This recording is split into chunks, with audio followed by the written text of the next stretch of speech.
Hi friends, welcome back to Kalam YouTube channel. మనం ఈరోజు భాగంగా వచ్చేసి కెమిస్ట్రీ సబ్జెక్ట్ డిస్కస్ చేస్తున్నాం. ఈ కెమిస్ట్రీ సబ్జెక్ట్ని ఎందుకు డిస్కస్ చేస్తున్నామంటే, ఇప్పుడు వచ్చిన నోటిఫికేషన్ ఏఎల్పి కానీ అప్కమింగ్ నోటిఫికేషన్ గ్రూప్ డి కానీ ఉద్దేశం మేరకు సైన్స్ సబ్జెక్ట్ సంబంధించిన క్వశ్చన్స్ మనము వీడియో క్లాసెస్ చేయడం జరుగుతుంది. సో ఇదే భాగంగా కెమిస్ట్రీ సబ్జెక్ట్లో మనకు పరమాణు నిర్మాణం, అటామిక్ స్ట్రక్చర్ అనే టాపిక్లో అనే చాప్టర్లో మనకు ఈ చాప్టర్ ఇంపార్టెంట్ అండి. ఈ చాప్టర్ నుండి మనకు 1-2 మార్కులు రావడం జరుగుతుంది ప్రతి ఒక్క ఎగ్జామ్ రాస్తే. సో ఫస్ట్ మనం డిస్కస్ చేసి ఏం చేద్దామంటే, ఇక్కడ చూడండి. ఫస్ట్ పరమాణు నమూనా, అటామిక్స్ మోడల్స్. ఓకేనా. సో ఫస్ట్ ఈ నమూనాను మనం ఎవరు ప్రతిపాదించారంటే అటామిక్స్, ఫస్ట్గా మనకు థామ్సన్. ఓకేనా. థామ్సన్ పరమాణు నమూనా 1898 థామ్సన్ మోడల్ ఆఫ్ అటమ్స్. ఓకేనా. దీన్ని ప్రతిపాదించింది థామ్సన్. ఓకేనా. ఈ థామ్సన్ని ఇంకా ఏ నమూనా అని పిలుస్తారంటే, ఇక్కడ చూస్తే మీకు కనబడుతుంది, ఫ్లీడింగ్, రైజింగ్ ఫ్లీడింగ్ లేదా పుచ్చకాయ నమూనా కూడా అంటారండి. ఓకేనా. రేపు మీరు ఎగ్జామ్లో ఏ విధంగా ఇవ్వచ్చు అంటే, థామ్సన్ నమూనా ఈ క్రింది వాటిలో ఏది అని ఇచ్చి కింద ఉన్న ఆప్షన్లో ఇట్లా ఫ్లేమ్, ఫ్లీడింగ్, రైజింగ్, ఫ్లూడింగ్ లేదా పుచ్చకాయ నమూనాని వేయడం జరుగుతుంది. సో మనం ఇది బాగా కాన్సన్ట్రేషన్తో చదివితే మనం దీనికి ఆన్సర్ చేయగలుగుతాం. లేకపోతే ఈ చాప్టర్ నుంచి వచ్చే క్వశ్చన్స్ మీరు మిస్ అవుతారు. ఓకేనా. ఇక్కడ చూసుకుంటే ఈ నమూనా ఏ విధంగా ఉంటుందంటే, ఈ నమూనా పుచ్చకాయతో పోల్చడం జరుగుతుంది. ఓకేనా. పుచ్చకాయలతో పోల్చడం జరిగింది. ఓకేనా. పుచ్చకాయలోని ఎర్రని భాగాల్ని ఏమంటారంటే, ఇది గమనించండి. ఇక్కడ చూసుకుంటే పుచ్చకాయని ఎర్రటి భాగాలు ఉంటాయి కదా, ఎర్రటి భాగాల్ని ఇక్కడ చూసుకుంటే ఎర్రటి భాగాల్ని ఏమంటున్నారు, పరమాణు అంతటా అంటే పరమాణు అంటున్నారు. ఓకేనా. పుచ్చకాయ ఎర్రటి భాగాన్ని పరమాణు అంటున్నారు. ఓకేనా. పుచ్చకాయలోని గింజల్ని, ఓకేనా, ఇక్కడ చూసుకుంటే పుచ్చకాయల గింజల్ని ఏమంటున్నారు, ఎలక్ట్రాన్. ఓకేనా. మొత్తం పుచ్చకాయని పరమాణువు అనుకుంటే, పుచ్చకాయలోని గింజలు ఏమనుకుంటున్నాను, ఎలక్ట్రాన్ అనుకుంటున్నాను. ఓకేనా. చూడండి, ఇక్కడ మీకు క్లియర్గా చూపెడతా. ఇక్కడ గమనించండి, ఇక్కడ గమనిస్తే మీకు అర్థమవుతుంది. ఇక్కడ చూసుకుంటే ఇది మనం ఇక్కడ చూడండి, ఇక్కడ చూసుకుంటే ఇది పుచ్చకాయ అండి, ఇది. ఓకేనా. ఈ పుచ్చకాయలో లోపల ఉన్న గింజల్ని ఏమంటున్నాడు, ఎలక్ట్రాన్స్ అంటున్నాడు. ఓకేనా. ఈ మొత్తం భాగాన్ని గుజ్జు ఉంది కదా, ఈ గుజ్జుని, ఓకేనా, ఈ గుజ్జు ఉంది కదా, దాన్ని ప్రోటాన్స్ అంటున్నాడు. ఓకేనా. ఈ విధంగా చేసుకుంటే ఇక్కడ చూడు, పరమాణు ద్రవ్యరాశి ఆ పరమాణులో అంతటా ఏకరీతంగా పంచి ఉంటుంది. అంటే ఇప్పుడు సపోజ్ ఇది పుచ్చకాయ కదా, ఇది చూడండి, ఇక్కడ ఇది పుచ్చకాయ కదా, ఈ పుచ్చకాయలో మొత్తం గుజ్జు ఉంది కదా, ఈ గుజ్జు మొత్తం అంతటా ఉంటుంది కదా, పరమాణులు మొత్తం అంతటా ఉంటుంది కదా. సో ఆ పాయింట్ చెప్పడం జరుగుతుంది. నెక్స్ట్ పాయింట్ ఏంటంటే, మొత్తం ధన వేగము రుణ వేగం సమానంగా ఉండడము వల్ల పరమాణు విద్యుత్ పరంగా తటస్థంగా ఉంటుంది. అంటే ఇప్పుడు ఈ డయాగ్రామ్ గమనిస్తే ప్లస్ ఉంటుంది అంటే పాజిటివ్ ఉంటుంది, మైనస్ ఉంటుంది అంటే ప్రోటాన్స్ ఉంటాయి, ఎలక్ట్రాన్స్ ఉంటాయి. ఓకేనా. Protons mean positive, electrons mean negative. ఓకేనా. సో ఇప్పుడు మనకు ఇంకో ఎగ్జాంపుల్ చేయాలంటే, ఇప్పుడు ఎలక్ట్రాన్స్ నెగిటివ్ కదా, దీనికి దీన్ని ఏమంటారు, మనకు క్యాథోడ్స్ అంటారు. ఓకేనా. ఎలక్ట్రాన్ని క్యాథోడ్ అంటారు. ఓకేనా. మైనస్ అంటే ఎలక్ట్రాన్స్ అండి. ఓకేనా. ఎలక్ట్రాన్స్ దీన్ని ఏమంటారు, మనం క్యాథోడ్స్ అంటాము. ఓకేనా. దీనికి వాల్యూ ఎంత ఉంటుంది అంటే, ఇది ఆవేశం ఎంత వాల్యూ ఉంటుందంటే -1.602 × 10⁻⁻19 ఏముంటుంది, కూలుంబ్ ఉంటుంది. ఓకేనా. కూలుంబ్ దీని ఆవేశం. ఇది గుర్తుపెట్టుకోండి, చాలా ఇంపార్టెంట్ అండి. పోయినసారి ఆర్ఆర్బీ గ్రూప్లో ఈ క్వశ్చన్ అడగడం జరిగింది. మనం చూపించింది, ఇప్పుడు మనం చెప్పింది ఏంటి, ఎలక్ట్రాన్. అదే ప్రోటాన్ చూసుకుంటే ప్రోటాన్ పాజిటివ్. ఓకేనా. ప్రోటాన్ పాజిటివ్, దీనికి ఎంత ఉంటుంది, +1.602 × 10⁻⁻19 కూలుంబ్. ఇది ప్రోటాన్ సంబంధించిన వాల్యూ, ఇది గుర్తుపెట్టుకోండి. ఓకేనా. న్యూట్రాన్ అంటే తటస్థం అండి, పాజిటివ్ ఉండు నెగిటివ్ ఉండు. ఒక అర్థమైందా. సో ఇక్కడ అంటున్నాడు ఏంటంటే ఈ దీంట్లో పాజిటివ్ ఉంటాయి, నెగిటివ్ ఉంటుంది. ఓకేనా. ఇక్కడ పాజిటివ్ ఉంటుంది, నెగిటివ్ ఉంటుంది. సో ఇది తటస్థం ఉంటుంది అంటే కాన్స్టాంట్గా ఉంటుంది అని చెప్తున్నాడు. ఓకేనా. ఇక్కడ నెక్స్ట్ చూసుకుంటే ఏ నమూనా తర్వాత జరిగిన ప్రయోగ ఫలితము అంటే సానుకూలత అంటే లోపించింది పరమాణు వర్ణం పటాన్ని వివరించబోయాడు. అంటే ఇక్కడ చూసుకుంటే మనకు థామ్సన్ ఉంది కదా, థామ్సన్ దేని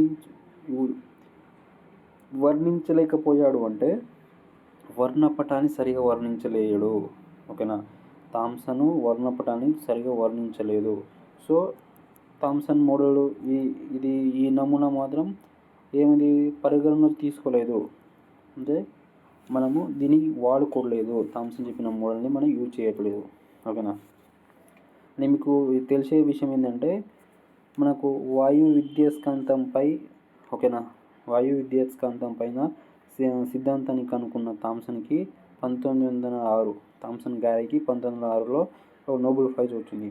తనతో పాటు తన కొడుకున్న జార్జ్ కూడా నోబెల్ ప్రైజ్ వచ్చింది.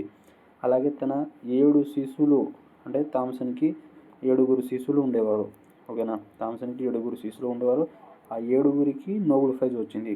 అందులో నెక్స్ట్ మనకు వస్తున్న రూథర్ఫోర్డ్. ఓకేనా. నెక్స్ట్ వస్తున్న రూథర్ఫోర్డ్ ఎవరి శిష్యుడు? థామ్సన్ శిష్యుడే. ఓకేనా. థామ్సన్ శిష్యుడే రూథర్ఫోర్డ్. ఓకేనా. నెక్స్ట్ మనం డిస్కస్ చేస్తుంది ఏంటి? Rutherford nuclear model atom. ఓకేనా. థామ్సన్ కేంద్ర పరివర్తక నమూనా. ఓకేనా. పరమాణు నమూనా. థామ్సన్ కేంద్ర పరమాణు నమూనా. ఇక్కడ చూసుకుంటే థామ్సన్ రూథర్ఫోర్డ్ థామ్సన్ అనే వ్యక్తికి థామ్సన్ అనే ఒక ఇప్పుడు థామ్సన్ ఉంది కదా, థామ్సన్కి శిష్యుడు ఎవరు? Rutherford nuclear ఫైస్. సో ఇప్పుడు మనం అదే డిస్కస్ చేస్తున్నాం. చూడండి ఇక్కడ రూథర్ఫోర్డ్ ఏం చేసినంటే ఆల్ఫా కిరణ ప్రయోగం ద్వారా ఈ నమూనా ప్రతిపాదించాడు. అంటే ఆల్ఫా కిరణాల పరిక్షేపణ. ఓకేనా. ఆల్ఫా కిరణ పరిక్షేపణ పరంగా ప్రయోగం చేయడం ద్వారా ఈ నమూనా తీసుకోవడం జరుగుతుంది. ఓకేనా. నెక్స్ట్ ఈ నమూనాని ఏమంటారంటే ఇక్కడ చూడండి, చాలా ఇంపార్టెంట్ ఇది, గ్రహమండల నమూనా లేదా న్యూక్లియర్ నమూనా అంటారు. ఓకేనా. గ్రహమండలం లేదా న్యూక్లియర్ నమూనా అంటారు. మన రూథర్ఫోర్డ్లో ఏమనుకున్నాము? పుచ్చకాయ నమూనా. ఓకేనా. పుచ్చకాయ నమూనా, ఫ్లేమ్ పుండింగ్ నమూనా, రైజింగ్ ఫ్లోడింగ్ నమూనా అని అనుకున్నాం కదా. సో ఇక్కడ వచ్చేసి గ్రహమండల నమూనా లేదా న్యూక్లియర్ నమూనా అంటారు. న్యూక్లియర్ నమూనా లేకపోతే గ్రహమండల నమూనా అని ఎవరి నమూనాని అంటారు అంటే రూథర్ఫోర్డ్ అని గుర్తుపెట్టుకోవాలి. అదే పుచ్చకాయ నమూనా దేన్ని అంటారు? థామ్సన్ మోడల్ని అంటే నమూనాని అంటారు. ఓకేనా. ఇది చేయడానికి కారణం ఏంటంటే తను ఒక లేజర్ లైట్ తీసుకొని, ఇది గోల్డ్ ఫాయిల్ అండి, అంటే బంగారు పూత అంటే బంగారు కడ్డీపై ప్రయోగం చేశాడు. ఎలా అంటే కొన్ని లైన్లో అవతల వెళ్ళిపోయాయి, కొన్ని రిటర్న్ వచ్చాయి, రిఫ్లెక్ట్ అయ్యి కొన్ని స్ట్రైట్గా వెళ్ళిపోయాయి. ఈ విధంగా తను ఎక్స్ప్లెయిన్ చేయడం జరిగింది. ఇందులో ప్రోటాను ప్లస్ న్యూట్రాన్, ఎలక్ట్రాన్స్ ఉంటాయండి.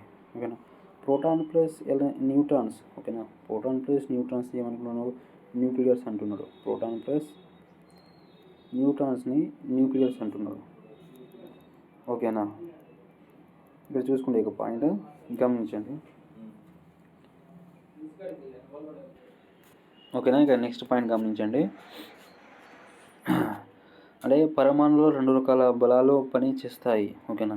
అవి చూస్తే ఎలక్ట్రాన్కు, ఇక్కడ చూడండి ఫస్ట్ పాయింట్ వచ్చి ఎలక్ట్రాన్కు మరియు కేంద్రానికి మధ్య ఆకర్షణ బలం వల్ల ఎలక్ట్రాన్ కేంద్రం పైకి అంటే లాగబడుతుంది. సపోజ్గా ఇప్పుడు ఇది చూడండి, ఇక్కడ ఇది డయాగ్రామ్ ఉంది కదా, ఇది ఇక్కడ చూడండి. ఇప్పుడు ఈ డయాగ్రామ్ చూసుకుంటే ఇక్కడ దీంట్లో కొంతమంది న్యూక్లియర్ ఉంది కదా, అంటే మనకి కేంద్రం ఉంది కదా, ఇక్కడ కేంద్రం, ఇక్కడ ఎలక్ట్రాన్స్ ఉంటాయి కదా, ఎలక్ట్రాన్స్, ప్రోటాన్స్ అవి ఇక్కడ ఉంటాయి కదా, అన్నీ ఇక్కడ లోపల లాగబడుతాయి. ఓకేనా. అంటే ఈ ఎలక్ట్రాన్స్కి ఓకేనా, అంటే ఇప్పుడు ఎలక్ట్రాన్స్కి ప్రోటాన్స్కి ఉన్న మనకి ఛార్జ్ కంటే మధ్యలో ఉన్న న్యూక్లియర్ అంటే కేంద్రం ఉంది కదా, దానికి బలం ఎక్కువ అయితే లాగేస్తుంది అని చెప్తున్నారు పాయింట్. ఓకేనా. ఇక్కడ చూడండి, నెక్స్ట్ పాయింట్ వచ్చేసి అపకేంద్ర బలం వల్ల ఎలక్ట్రాన్ కేంద్రకం నుండి దూరంగా లాగబడతాయి. ఓకేనా. ఈ రెండు బలాలు సమానంగా వ్యతిరేకంగా ఉండడం వల్ల పరమాణు స్థిరంగా ఉంటుంది. ఈ పాయింట్ గుర్తుపెట్టుకోండి. ఓకేనా. నెక్స్ట్ చూసుకుంటే లోపాలు. ఈ లోపాలు ఇంపార్టెంట్ అండి. లోపాలు ఏంటంటే రేపు ఎగ్జామ్ ఎలా ఉంటుందంటే సపోజ్గా ఇక్కడ సెకండ్ పాయింట్ చూసుకుంటే పరమాణు స్థిరతాన్ని వివరించలేకపోయిన నమూనా ఏంటి. ఓకేనా. అంటే రూథర్ఫోర్డ్ న్యూక్లియర్ మోడల్. ఇదే ఆన్సర్ చెప్పాలి. తను ఏం చెప్పలేకపోయాడంటే మన రూథర్ఫోర్డ్ ఏం చెప్పలేకపోయాడంటే సాంప్రదాయిక భౌతిక నియమం ప్రకారంగా తీసుకున్న ఎలక్ట్రాన్ నిరంతర శక్తి కోల్పోతుంది. అంటే ఇప్పుడు ఇక్కడ మొత్తము ఈ చుట్టూ తిరగడం వల్ల ఏమవుతుంది, ఎనర్జీ కోల్పోతుంది కదా. ఓకేనా. కేంద్రకంలో పడి పరమాణు నశించి కానీ పరమాణు స్థిరంగా ఉంటాయని అంటే ఇప్పుడు ఈ మొత్తం ఇట్లా తిరిగే ఎలక్ట్రాను. ఓకేనా. ఇక్కడ చూసుకుంటే ఇక్కడ ఒక ఎలక్ట్రాన్, ప్రోటాన్స్, న్యూట్రాన్స్ ఉంటాయి కదా, తిరుగుతాయి కదా. ఇక తిరగడం వల్ల వాటికి ఏదో ఒక రోజున ఎనర్జీ అయిపోయి మధ్యలో ఎక్కడ పోతాయి, కేంద్రకం దగ్గర పోతుంది కదా, కేంద్రకం పోతుంది. కానీ మనకు రూథర్ఫోర్డ్ ఏం చెప్పిందంటే స్థిరంగా ఉంటాయి అంటున్నాడు. స్థిరంగా ఉండవు. ఎందుకంటే అవి కోల్పోతే మనకి ఇక్కడ పోయి వెళ్ళిపోతాయి, కేంద్రకం దగ్గర వెళ్ళిపోతాయి. సో అది తప్పు, అది లోపం. అలాగే ఇంకోటి ఏంది, పరమాణు స్థిరంగా వివరించకూడదు. అంటే స్థిరంగా ఉంటాయి అనే ఒక స్థిరంగా ఉంటాయా లేదా అని చెప్పలేకపోయాడు. ఓకేనా. సో ఈ నమూనాలు కూడా లోపం ఉండడం వల్ల ఈ నమూనాతో నెక్స్ట్ శాస్త్రవేత్త వచ్చేసి మనకు బోర్స్ అండి, నీల్స్ బోర్ని చూసుకుందాం. నెక్స్ట్ ఇప్పుడు చూడండి నీల్స్ బోర్.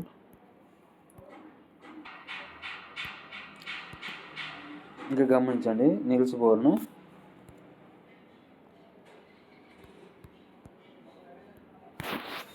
నీల్స్ బోర్ నమూనా అండి. నీల్స్ బోర్ నమూనా వచ్చేసి మనకు నీల్స్ బోర్ నమూనా దేనిపైన చేశారు, బోర్స్ పరమాణు అంటే బోర్స్ అటామిక్ మోడల్ అంటారు దీన్ని దేనిపైన చేశాడు, క్వాంటం సిద్ధాంతం విధంగా. అంటే క్వాంటం సిద్ధాంతం స్థాపించినది ప్లాంక్. ఓకేనా. క్వాంటం సిద్ధాంతం స్థాపించింది ప్లాంక్. ఓకేనా. ఆ ప్లాంక్ ఏమన్నాడు అంటే మనకు E=hν. ఓకేనా. ఇది గుర్తుపెట్టుకోండి. ప్లాంక్ క్వాంటం సిద్ధాంతం ప్రకారంగా ఓకేనా ఇది వచ్చింది. సో దాని నమూనా తీసుకొని మనకు నీల్స్ బోర్ను మనకు బోర్స్ అటామిక్ మోడల్ని ప్రతిపాదించాడు. ఇందులో ఏముందంటే ఇక్కడ చూడండి, ఇందులో ఏముందంటే ఫస్ట్ నీల్స్ బోర్ రూథర్ఫోర్డ్ పరమాణు సమాన అలాట్ని చిత్రంగా. అంటే మనకు రూథర్ఫోర్డ్ ఏ విధంగా చెప్పాడో ఓకేనా నీల్స్ బోర్ కూడా అదే విధంగా చెప్పాడు. ఓకేనా. ఎలాంటి మార్పు లేదు. కానీ ఇక్కడ కొత్తగా చేయడం ఏంటంటే బోర్స్ అటామిక్ మోడల్ కొత్త అంటే కేంద్రం చుట్టూ ఎలక్ట్రాన్స్ వేగంతో నిశ్చితమైన మార్గాన్ని తిరుగుతాయి. ఓకే, ఇలా తిరుగుతూనే ఉంటాయి. కానీ ఈ మార్గము కక్ష అంటే ఈ మార్గాన్ని ఏమంటారు, కక్ష ఆర్బిట్ లేదా సెల్ అంటారు. ఓకేనా. ఆర్బిట్ లేదా సెల్ అంటారు అని మనకి ఎవరో బోర్స్ అటామిక్ మోడల్ నియమిస్తుంది. ఓకేనా.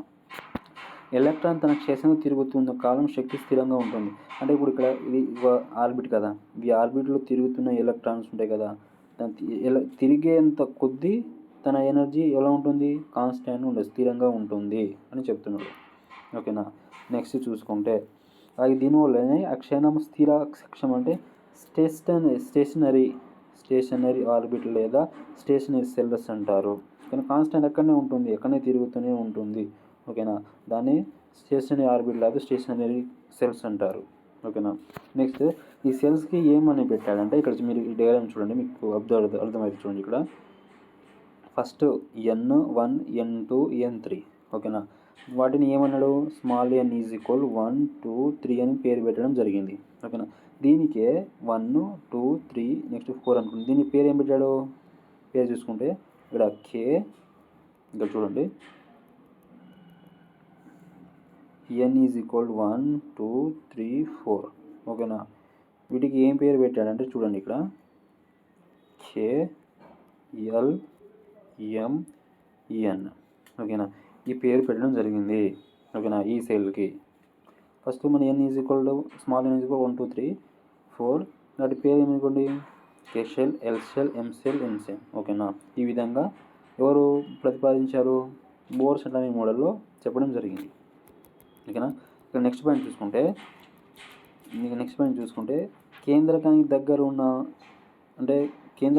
ఉన్న క్షీర కక్ష శక్తిగా అంటే శక్తి తక్కువగా, దూరం ఉన్న శక్తి ఎక్కువగా. అంటే ఎగ్జాంపుల్ ఎలా అంటే ఇక్కడ చూడండి చెప్తా. ఫస్ట్ ఇప్పుడు ఇక్కడ 1 2 3 4 5 అనుకో. ఇక్కడ చూసుకుంటే మనం ఇది కే అనుకున్నాం కదా, కే ఎల్ ఎం ఇక్కడ ఎన్. ఓకేనా, ఇక్కడ ఓ. అంటే ఇక్కడ ఫస్ట్ సెల్ చూసుకుంటే ఇక్కడ ఫస్ట్ సెల్ ఏముంది? కే. ఈ ఫస్ట్ సెల్ కే ఉంది కదా, ఇక్కడ చూసుకుందాం. చూడండి ఇక్కడ ఓ. ఈ ఫస్ట్ సెల్ ఉంది కదా కే. ఫస్ట్ సెల్ కే నుండి ఈ ఫిఫ్త్ సెల్ మన ఉంది కదా ఓ. ఈ రెండు చూస్తే దీంతో పోలిస్తే దీని శక్తి ఎక్కువ ఉంటుంది.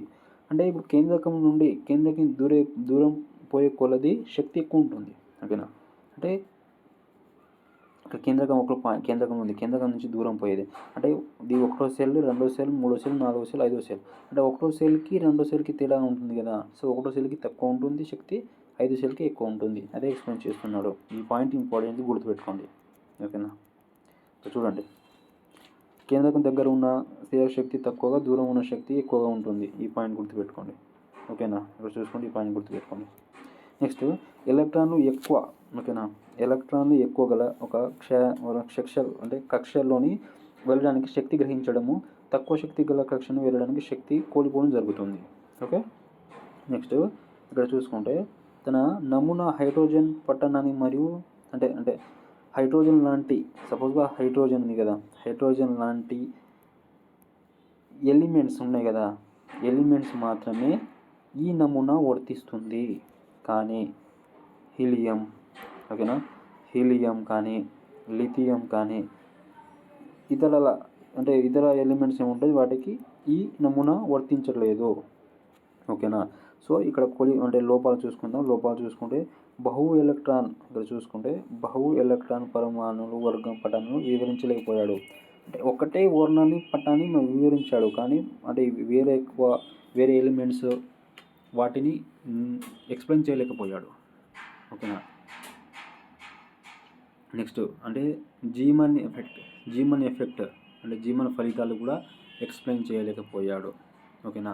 ఇక్కడ చూసుకుంటే ఫస్ట్ ఆటమ్ మోడల్ వచ్చేసి Dalton 1807, Dalton 1807. Next J J Thomson 1897, తర్వాత రూదర్ఫోర్డ్ 1911, నీల్స్ బోర్ 1917. ఓకేనా. ఫస్ట్ 1807 ఎవరు? డాల్టన్. ఓకేనా. నెక్స్ట్ జేజే థామ్సన్ ఎప్పుడు? 1897. ఓకేనా. నెక్స్ట్ రూదర్ఫోర్డ్ ఎప్పుడు? 1911. నెక్స్ట్ మనకు బోర్స్ ఎప్పుడు? 1913. ఓకేనా. ఈ ఇయర్స్ గుర్తుపెట్టుకోండి. ఓకే. దీంట్లో కూడా లోపాలు ఉన్నాయి కదా, ఈ లోపాలని సవరించడానికి ఇంకొక శాస్త్రవేత్త వచ్చాడు. ఆ శాస్త్రవేత్త ఎవరంటే బోర్స్. ఓకేనా. శాస్త్రవేత్త ఎవరంటే బోర్ సోమర్ఫెల్డ్ పరమాణు నమూనా. ఓకేనా. బోర్ సోమర్ఫెల్డ్ పరమాణు నమూనా. ఇక్కడ చూసుకుంటే బోర్ ప్రతిపాదించిన వృత్తాకార కక్షలు అలాగే ఉంచుతూ ఇతను 2 కక్షలను ఒకే దీర్ఘవృత్తానికి. ఓకేనా. ఎలా అంటే ఇక్కడ చూడండి, ఎలా అంటే ఇప్పుడు ఒకే కక్ష ఉందనుకో, ఈ కక్ష ఉందనుకో, దీనికి ఏం చేయడం జరిగింది? కక్షకి 3 కక్షలు, 2 దీర్ఘ కక్షలు అంటే ఆ విధంగా అమర్చడం జరిగింది. ఇప్పుడు ఒక కక్ష ఉందనుకో, ఈ కక్షకి అంటే ఇప్పుడు 1 3 ఇక్కడ ఒకటి ఉందనుకో, ఈ విధంగాని ఏ విధంగా చేయడం జరిగిందంటే ఫస్ట్ కక్షను వదిలేసి సెకండ్ కక్ష ఉంది కదా, సెకండ్ కక్షతో ఒక లైన్ గీయడం జరిగింది. ఓకేనా. నెక్స్ట్ ఏం చేశాడు? ఇప్పుడు ఇది సెకండ్ది కదా, థర్డ్ది దానికి ఒక 2 గీయడం జరిగింది. ఓకేనా. సెకండ్కి 1, థర్డ్కి ఇలా 2, మూడో దానికి ఎన్ని? మూడో దానికి 4వ దానికి 3, 5వ దానికి 4, 3వ దానికి 2, 2వ దానికి 1. ఆ విధంగా మనకు ఎవరు? Bore Sommerfeld. ఓకేనా. ఎక్స్ప్లెయిన్ చేయడం జరిగింది. ఇక్కడ మీరు గమనించండి, ఈ డయాగ్రామ్ చూడండి. N1 N2 N2 N3 N4 ఓకేనా. అంటే N4 అంటే 4 వస్తే 3 రావాలి, 3 వస్తే 2 రావాలి, 2 వస్తే 1 రావాలి, 1 = 1. ఈ విధంగా చేయడం జరిగింది ఓకేనా. అర్థమైందా? నెక్స్ట్ చూద్దాం. ఇక్కడ చూడండి, నెక్స్ట్ పాయింట్ వచ్చేసి ఇప్పుడు ఈ కక్షలో మనకు అర్థమైంది కదా.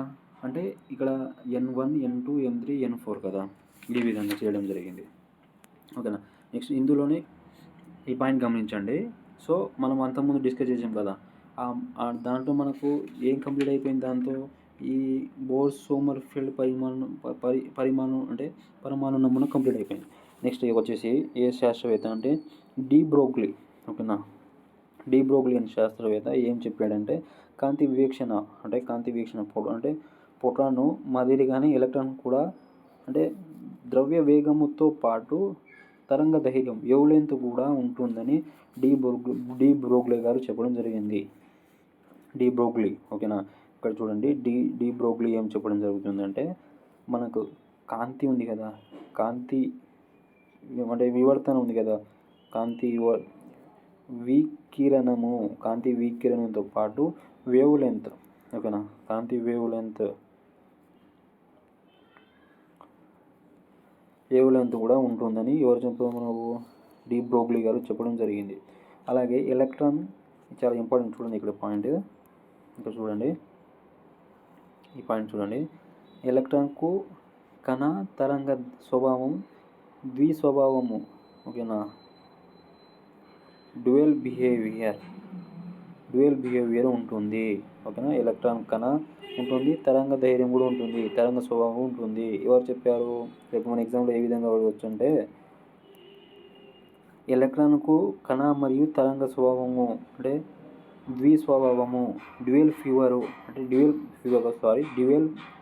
బిహేవియర్ ఉందని చెప్పిన శాస్త్రవేత్త ఎవరు? డి బ్రోగ్లీ గారు చెప్పడం జరిగింది ఓకేనా. సో డి బ్రోగ్లీ తర్వాత మనకు ఇంకో ఒక క్వాంటం యాంత్రిక పరిమాణ నమూనా, క్వాంటం ఓకేనా, మెకానికల్ మోడల్ చెప్పడానికి వచ్చారు ఇర్విన్ ఓకేనా.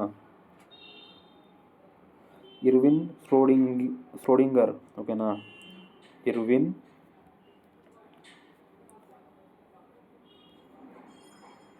ష్రోడింగర్ అనే శాస్త్రవేత్త మనం ఎక్స్ప్లెయిన్ చేయడం జరిగింది ఓకేనా. సో ఇప్పుడు మనకు ఈ మొత్తం డిస్కస్ చేసాం కదా, ఇది మొత్తం డిస్కస్ చేసింది ఇప్పుడు ఇది ఇక్కడ వరకు. సో ఈ పార్ట్ మనం నెక్స్ట్ వీడియోలో డిస్కస్ చేసుకుందాం ఓకేనా. ఇక్కడ వరకు మనం ఇది డిస్కస్ చేసాం కదా. ఇందులో ముఖ్యమైనది ఏంటంటే పరమాణు కేంద్రం ఉన్న చుట్టూ కొలత స్థిర కక్షలో ఉంటుంది. ఆ స్థిర కక్షను n విలువతో సూచిస్తాము ఓకేనా. n విలువతో సూచిస్తాం మనం ఓకేనా, n విలువతో సూచించుకుందాం. అలాగే ఇక్కడ చూడండి, మీరు ఈ విధంగా చూసుకోవాలి. ఇది మనం నెక్స్ట్ వీడియోలో మనం డిస్కస్ చేసుకుందాం. ఇది ఇక్కడ వరకు అయితే మనకు ఈ వీడియోలో మనం డిస్కస్ చేసాం ఓకేనా. నెక్స్ట్ వీడియోలో మనం డిస్కస్ చేసుకున్నాం. ఇంతవరకు మనం కలం యూట్యూబ్ ఛానల్ సబ్స్క్రైబ్ చేయండి, లైక్ చేయండి, షేర్ చేయండి, సపోర్ట్ చేయండి.